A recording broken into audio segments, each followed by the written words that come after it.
Yeah. Any place.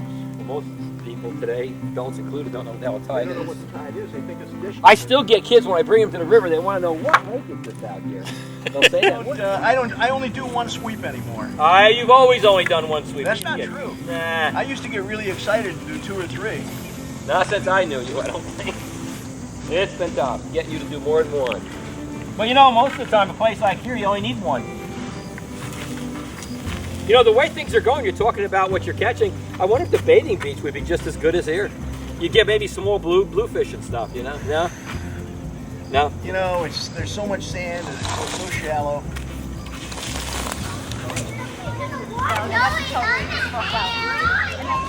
Now, we rarely lose people on This is Mr. Green Jeans. This is my friend Tom Lake. He is a fish scientist with the Department of Conservation. This big net on the beach is called a seine. And when I was this big, my father gave me a seine. It wasn't as big as that one. And I thought it was the most wonderful toy I'd ever had. And you will see why in just a couple of minutes. But today, it wasn't a toy. 3 men on board came in and they set a net that was twice as big as that. And they hauled in many kinds of fish, and they had notebooks, and they had laptops, and they entered all the information. These guys were fish scientists, and they do this every year, all up and down the Hudson River. And the idea is to find out how things are changing. Fish scientists pay attention to fish. Are there more? Are there fewer? Are there bigger? Are there smaller? And we talked about all those things today. And I said to them, do you have any idea why we have so many dead fish on the beach? And they had some ideas. I don't agree with them. But what you have to understand is there are countless living things out there. Trillions and trillions and trillions. And every single second of every day, millions of things die. Some of them get old. Most of them get eaten. Most of the things that get eaten are little teeny tiny things. But there are fish out there that would swallow that fish in one bite. So all of this is going on. And dead fish on the beach is just part of the Hudson River. It's part of life. It's part of the world. Okay, so that seine, which is what we call the net, has a top line with corks that float and a bottom line with pieces of lead that keep it down. And if you look out there behind me, you can see what looks like the tips of grass. Can you see that growing out of the water? That's what we call our lawn. And that grass is this long. And in it hide the fish. You guys can start. In it hide the fish and the shrimp and the crabs. The little ones are hiding because it keeps them safe and they can find things to eat. The big ones are in there looking for the little ones. And it's all just one big happy, not happy. Well, maybe happy. Well, sometimes they're happy. And this is what it looks like. This is the time of year. What happens to the leaves on trees in fall, in autumn? They fall off. They die and they fall. Well, in the river, the grass dies and it falls up because it floats. And so every time the tide comes in, this is where the tide was at midnight. And the tide now is low.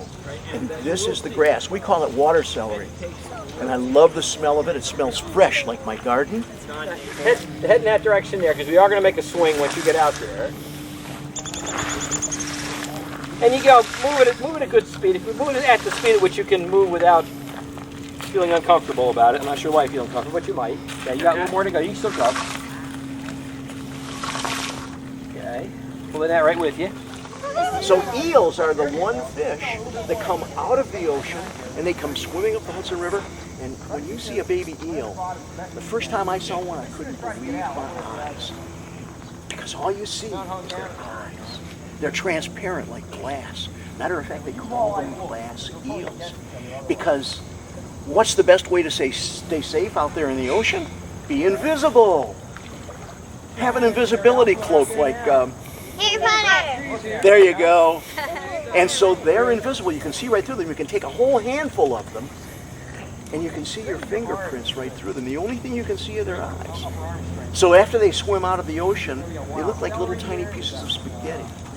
After they swim out of the ocean, now they're in the Hudson River. Now the water's not clear anymore. The water is so filled with life that it looks cloudy. And so then they gain pigment. Well, they're back there. They're back What's there. pigment? And, you know, if you had, No, you don't know. What's pigment? Who knows what pigment? Yes. It's like when they gain their color. It's color. We are all pigmented differently. Some of us are one color, some of us are another color. This summer I was pigmented differently than I am now because I've been out in the sun in my garden a lot, so I was much better. By this time in the spring, 6 months from now, I'll be pigmented I'll look like a snowflake. So they get pigmented and they start to grow. And after 3 years they're this big, and after 5 years they're this big. you're only going to do one of these. And after 6 years or 7 years, the boys stop growing. They get to be this big. And some of them get to be 40 or 50 years old. And then they go back to the ocean. We think they go back to lay their eggs, but they just disappear. Some people think they go to the moon. No. Some people think they go to that buried city under the ocean called Lost Atlantis. Oh, no. Some people think they turn into fireflies. But anyway, they disappear. We're pretty sure they lay their eggs, and we're pretty sure that they die. And then they disappear, and the water's half a mile deep. And then just a few months later, here come those little pieces of spaghetti again. The rest of the fish in the river, the biggest fish we have, the sturgeon, 10 feet long, herring this big, striped bass this big, they come into the Hudson River to lay their eggs. And at this time of year, there's millions of baby fish, little silvery guys this big, all headed downstream, headed for the ocean. So they do it the other way around. Now, when this net comes in, they're going to pull it up on the beach, and I will show you how to come down and stand around the net on both sides, not in the middle, not on the net. There'll be a lot of fish here right now. Whether there are, whether we'll catch them is another thing, but there should be. This is prime time of year, prime location. In May, over on the seawall, the west seawall, they were catching striped bass to 25 and 30 pounds. Wow. And the people who are down there along the wall, they're catching fish. What they're more interested in is catching crabs in the trap. And the blue crabs out of the Hudson River, and I've said this to people from Maryland, and they think that's the crab capital of the world. Hudson River blue crabs are the biggest and the best. They get to be this big. Wow. Huge and delicious. Your left hand right on the sand. Okay? Yeah. Right on the sand. Speed is not important, so we're going to go with it. We're going to try to match our speed together here. You can. Yep. Okay. So we don't step too much. Really haul it up because we got to. Okay. Good. Right there is good. Right there is good. You can stand on both sides of the net. I hope you're not wet. I can't exactly. Thanks, Mark. Decorum, decorum. Do you? Okay. Oh, look at this. It's my hair tonic. Wow. Now I will do the harvest moon dance. Okay, let me ask you a question. Is it growing back yet? Yes, a little. Overnight. Is it? Okay, Tommy, let's do it. Only tiny little hair. We'll alternate. Only small hair. Oh, yeah. Oh, here we go. Saying this is the best birthday present. Wet hands, wet hands, wet hands. Okay, listen. No, wait a minute. That's an octopus. No. You sure? Yes. It's the color of an octopus. Yes. You sure? Yes. We'll talk about that one. The crab's gonna eat the fish. Yeah, not in the bucket. In the bucket, the fish kind of mind their own business. Put them out there, and yes, actually the crab would eat the fish. You got a crab? I just saw Yeah, a I fish did. I got a little blue crab in there. Look at this. Whoops. Whoa. Oh, is that? These are the perfect size. I have no. Look what I've got. What? Blue crabs. These are baby blue crabs. We're going to, I know they're small, we're going to take a good look at them when we get up to the picnic table. This little blue crab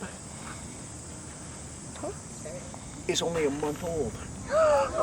Oh, what's your name, honey?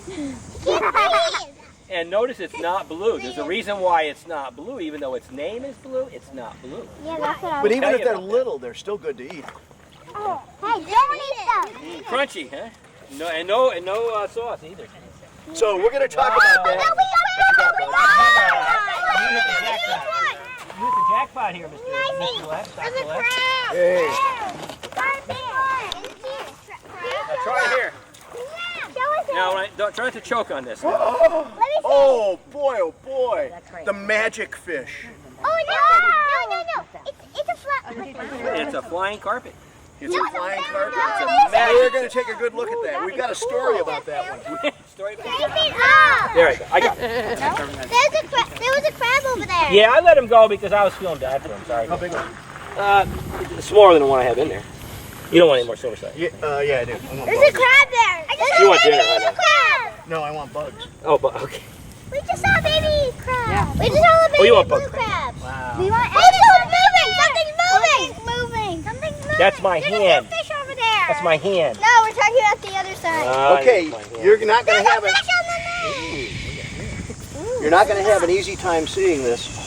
This little crab, you can hardly see it. I see it. I can't see it. This crab, I can hardly see this it. crab was hatched out of an egg when you were picking out your first day of school clothes. Oh, think of that. Less than a month old. It's not even. I don't think it's Who would like a crab for a pet? But you have to have a note. You have to have a note from your mom. Hands down, all of you. Those are the first bugs I I've see seen. a fish. Different. Crab. And chili. There's something moving in there. Yeah, there's a crab.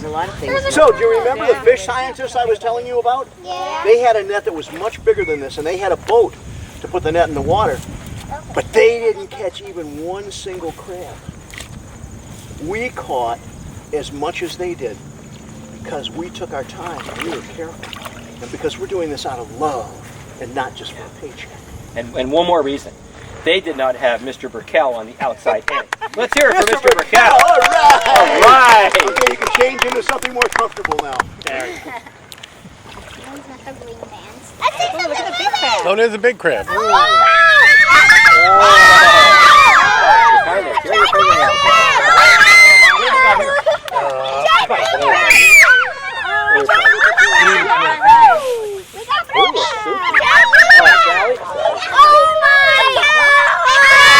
You got water in that red bucket? Yeah, I do. Good move. Good. So big. Guys, let's all look in here.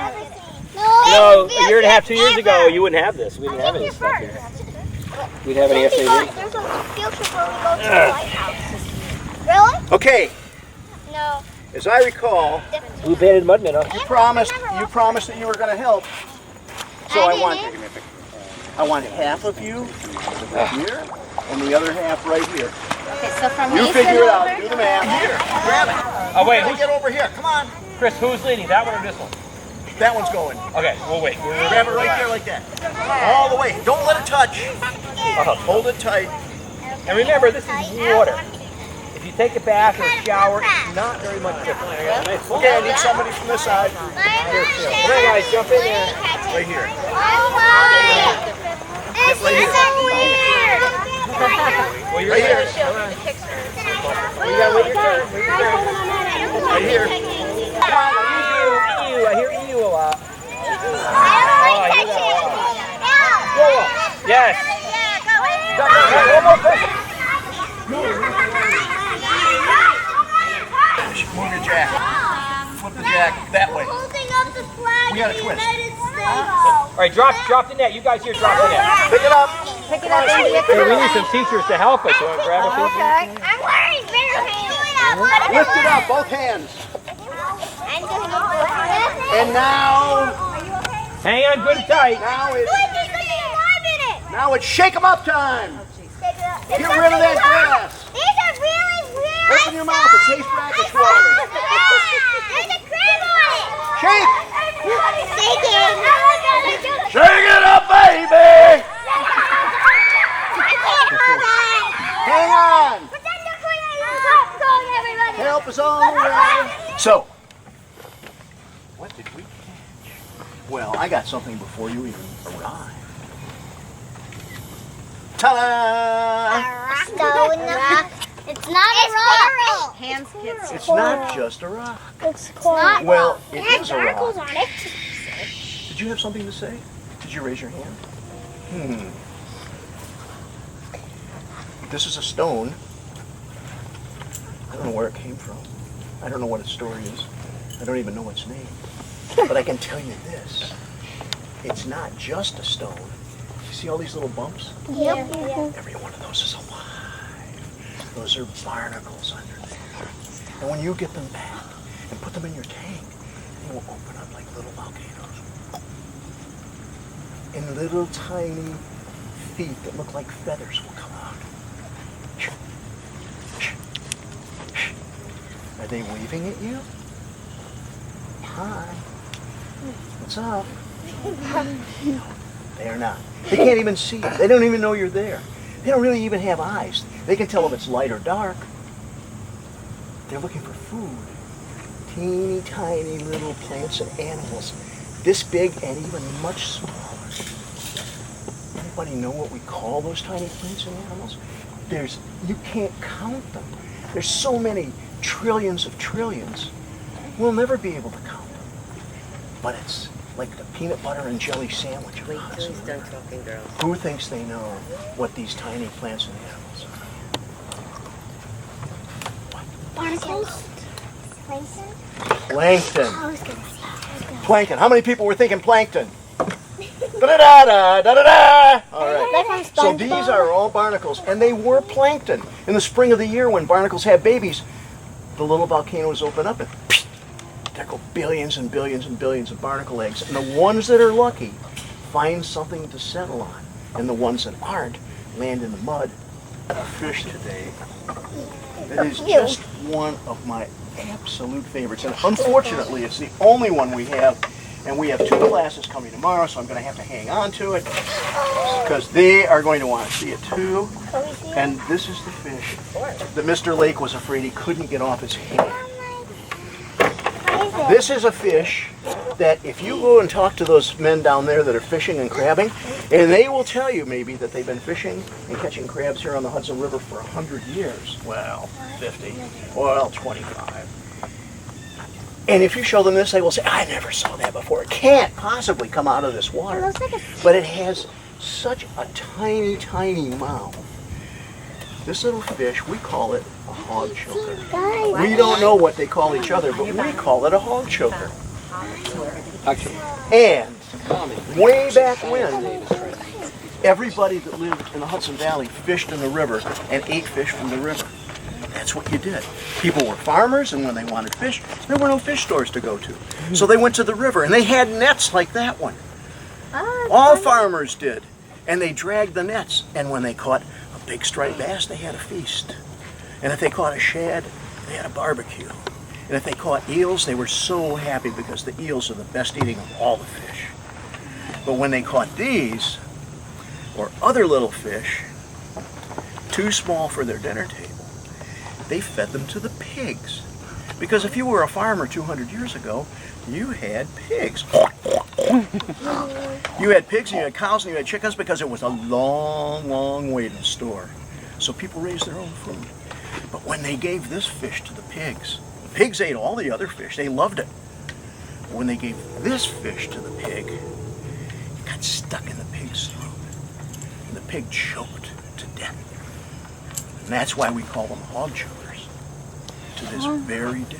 Interesting. And that's history that goes back way before the United States was the United States. Hog chokers. Do you think they call each other hog chokers? No. I don't either. Hi, hog choker, what's up? Hey, hog choker. You have a scientific name. Did you know that? Anybody know what your scientific name is? You know? If you know, I'm taking you home and I'm going to adopt you. I am Dr. How many adults know what their scientific name is? Shopus megamolis. I was going to go with Homo sapiens. Hey, Homo Close sapiens. enough. Homo sapiens. Homo sapiens. It sounds weird, but homo means man, and sapiens means wise. Wise apes. That's what we are. And so, if I say to somebody, I'm studying Homo sapiens, they will know exactly, even if they're in Peru or if they're in Holland, wherever they are in the world, they will know because we all speak the same language. And if I say to somebody in Venezuela, I'm studying Trinactis maculatus, they will know that I'm talking about this little fish, which is not a flounder. It's a sole. Sole. This one is probably, I'm going to guess 5 or 6 years old. One of the great mysteries. We have no idea, really. We don't for sure. But the tiniest ones we find are the size of my thumbnail. And so we're pretty sure those are a year old. And this fish, would you say it was camouflaged? Yes. It looks just like The ground. something wonderful about chest waders. You can dump water all over yourself and still stay dry. So this fish is camouflaged, but the only part of this fish that ever sees the sun is its back. And look at that. That's its belly. Is that camouflaged? No. Not nearly as much. And here's another thing about these little guys. When they hatch out of an egg, they swim like this. They don't lie on their side like that. They swim like this, like a regular fish, and they have an eye here, and they have another eye here. That sounds right, doesn't it? But then when they decide, at a very early age, to lie on that side, this eye comes up and takes its place next to the other one. Because an eye that's looking in the mud doesn't do you a lot of good. And flounders do the same thing. And big fish called halibut, as big as this picnic table, they do the same thing. Their skull twists and the eye ends up on that side of their head. Don't try this at home. Do not try this at home. Is it, how many people think it's alive? How many people think it's dead? How many people think they're at Rye Playland? It's not alive. And it's not dead. When I got up this morning, I started to put on my favorite red t-shirt, and my wife said, you can't put that on because it's got spaghetti sauce on it. So I had to change my t-shirt. And where's my t-shirt now? It's in the laundry. Oh boy. So this is a t-shirt. This is the crab's t-shirt. And about 3 days ago, this crab was getting really crowded in its shell because this crab doesn't have a skeleton that grows like yours. When you start out as a baby, your bones are this big, and now they're this big, and by the time you're in high school, they'll be this big.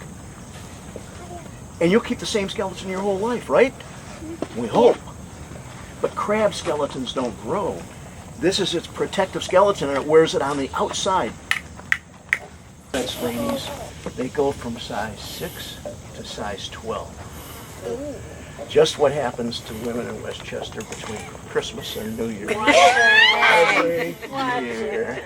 I hear it from my wife. So, what's the difference between this and this?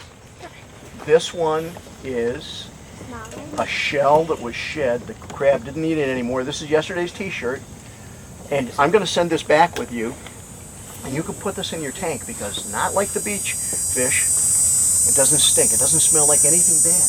And this is all calcium supplement. What you get out of milk, it will help the fish grow good skeletons and grow strong scales. So I'm going to send this back, and you can take it out this afternoon and you can look at it, but it's very fragile.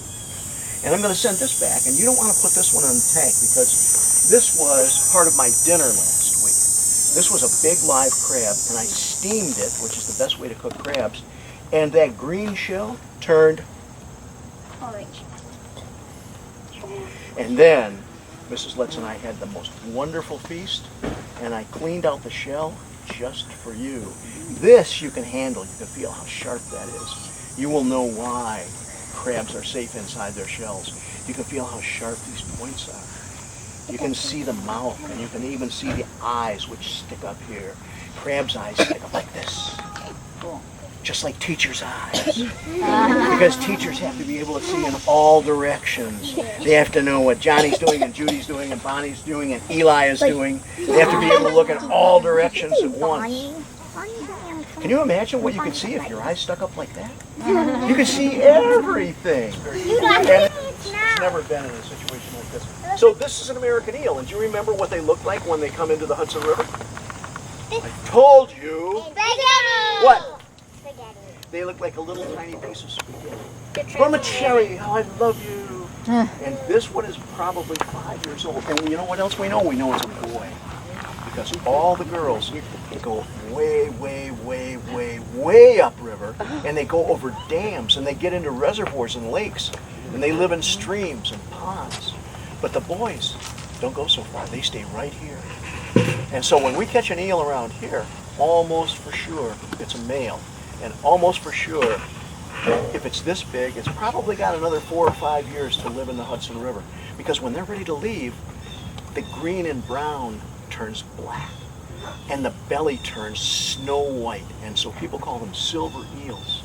And their eyes are not little teeny tiny eyes like that one, because they're going out into the deep ocean, so their eyes get big, and they turn blue. And they are getting ready to swim through water that's half a mile deep. And another thing, their stomach shrinks. They stop eating. When they swim past the Statue of Liberty, they quit. They go on a diet that's going to last for the rest of their lives. And they live on all the fat that's stored in their muscles. And they just disappear. And we don't see them again ever. But the next spring, up comes the little spaghetti eels. So, One looks dead. did you have a question? Did we catch it? We did not catch this one. The people from the scientific company caught that one. But there are so many eels out there, millions of them. Friendly, there's so many of them, and they get along so well, and they really do well in school. Except none of them ever graduate from 2nd grade. Not at Coleman Hills anyway. These little fish have several different names. Dr. Lake, can you remember what the names are? Oh, there's banded killifish. What is killifish? Do they kill things? That's an interesting story. Well, fish means fish, and killie, for a long time we used to think that killie meant streams. We were told when the Dutch arrived here in the 17th century, they saw these fish living in streams, which were kills to them. And then one day I had some students from Holland, and I told them that story, and they all looked at me and said, "What? The word kill in Dutch does not mean stream," and immediately 50 years of stories went right down the drain. What they told me though was that the word kill is Dutch, but it's Old Dutch. It's the Dutch that Henry Hudson spoke. They don't speak that anymore. We also have we had a good friend of ours upriver. So at one time that was the correct? Yeah, it was, but not anymore. And it took a bunch of Dutch college students to tell me that. There was also the Everett Knack name for these, which you remember. Blue-banded mud minis. Blue-banded mud minnows, yes. That's a colloquialism. That's the word we use for that. It's a colloquial name, yeah.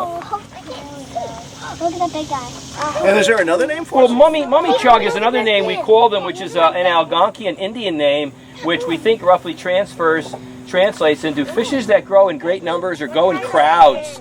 And if you were to put a snorkel mask on and swim out there, you would not see one killifish. You'd see 100. If you went to the Croton River, you might see 1,000. They love to come together in school. Some of their classes are much larger than the ones you have at Coleman Hills. Okay, so those little fish are going back with you, and here, a very special gift for a very special teacher, and it's not uncommon. This little crab has lost its right claw, so we're going to have to call it Lefty. How do crabs lose their claws? Maybe a big crab grabbed that claw, and crabs can do a pretty neat trick. They can do something called autotomizing. And so if a big, nasty-looking thing grabs your arm, and said, "I'm going to eat you for dinner," if you were a crab, you could just get rid of that arm. You could just let it go. You could cut off the blood vessels and drop the arm, and there would be that big, nasty thing with your arm, and you would scoot away. And what's really neat is, as you shed your shell to get bigger, you could grow a new claw. So maybe you'll get a chance to see that in your tank, because a crab with only one claw is a handicapped crab. It only has half the chance of catching food and half the chance of defending itself. So we're going to send this one back with you. Now remember, it has its left claw, it lost its right claw. When it sheds its shell, it's going to be interesting to see. I'm going to guess that it will take 2 or 3 sheds, we call it a molt, before that claw comes back. You can be scientists. You can be crab scientists this winter. Pay attention and observe. All right, so I would say that anybody else have a question? Macaroni and cheese. You're just asking questions so you don't have to go back to school. I know. What? Who is eating the Neil? Anybody? Who likes to go to sushi restaurants? Sushi might. Well, one of the best things on the menu and one of the most expensive things on the menu is eel. Except you would never know it was eel. Because this is what happens. Somebody catches these little tiny pieces of spaghetti and they fly them on a big plane all the way over to Korea or Taiwan or someplace like that. And they put them in an eel farm until they get to be this big.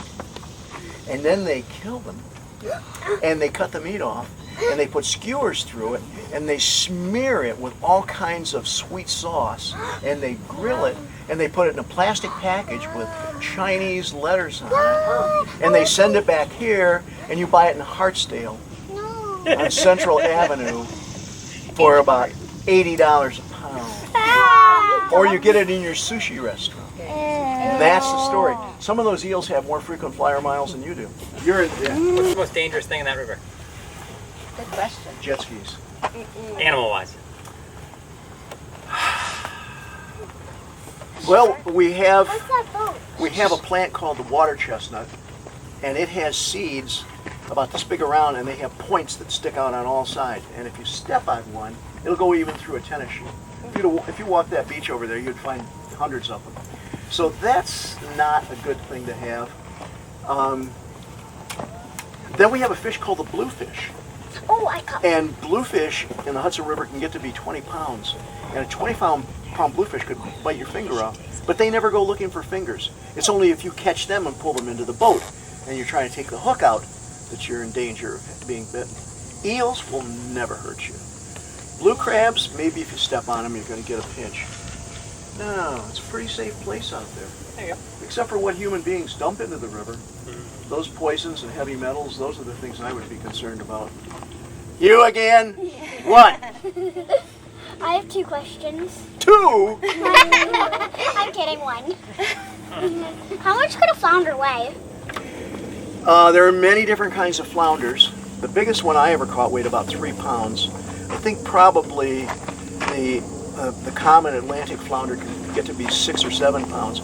But flounders have a cousin called the halibut. And halibuts live in northern waters on the west coast, for the most part. And they can get to be 9 feet long and they can weigh almost 1,000 pounds. I saw a halibut when I was in the Navy. I was stationed in Alaska. And I saw a halibut that would have filled up my whole truck and the tail hung over the edge. Big fish. Once my grandpa caught him. Do we have another question? I don't want to hear a fish story. I want another question. What? Can we catch flounders here? Yes, if there's enough salt in the water. And Dr. Lake and I were talking about it. We used to catch lots and lots of flounders here. We used to catch many other kinds of fish too. But for some reason they've just disappeared in the last 10 or 15 years. So we are not sure exactly why, but we know that human beings are changing the environment all the time. You've heard of things like global warming, and you've heard of things maybe like acid rain. So there's so many people on Earth, and we have such an effect on the environment that there's not enough room for everything. Sometimes we do it right and we bring back the bald eagles, and sometimes we do it wrong and we lose the flounders. We get the scientists, the fish guys this morning told me they caught a cobia. What's a cobia? It's a fish. And it's one we've never seen in the Hudson River before. They're also called oil fish, and down off the coast of Georgia and the Carolinas, they get to be this big around. But we don't see them here because they like warm water or they like salt water.